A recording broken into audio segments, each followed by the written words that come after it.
केंद्रीय सामाजिक न्याय और अधिकारिता राज्य मंत्री रामदास आठवले नागपुर और भंडारा के दौरे पर है।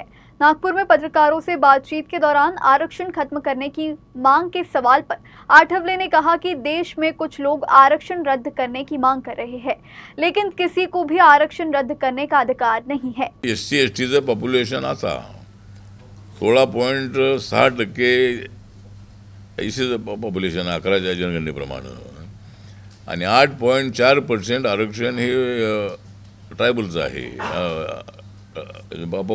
पॉप्युलेशन आहे ते 8.4% आहे। त्याचं दोघांचं मिळून पॉप्युलेशन आहे हे 25% आहे। आणि ओबीसीचं जर आपण पकडलं 52, आता ते किती 50 असेल, 49 असेल, 53 असेल, या जनगणनेनंतर नक्की आकडा कळेल।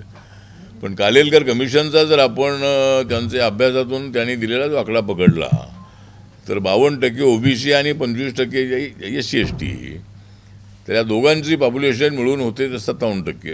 हे दोघांची मिळून पॉप्युलेशन होते 77% होते।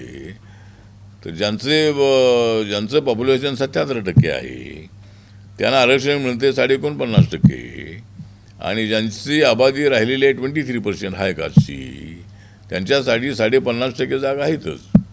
रिझर्वेशन नाही, पण त्यांना 50.5% जागा त्यांच्यासाठी आहेतच।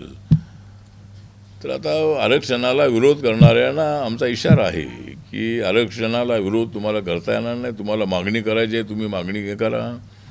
त्याच्यामध्ये काय सुधारणा करायची आहे त्या संबंधात तुम्ही मागणी करू शकता, पण आरक्षण रद्द करा अशा पद्धतीची मागणी अत्यंत चुकीची आहे। आणि अशी मागणी करणाऱ्यांवर सरकारने कठोर कारवाई करावी अशी रिपब्लिकन पक्षाची मागणी आहे। ज्या ज्या ठिकाणी याला विरोध करण्याचा प्रयत्न झालेला आहे त्यांच्यावर ॲक्शन झाली पाहिजे, अशा पद्धतीची आपली या संबंधामधली मागणी आहे।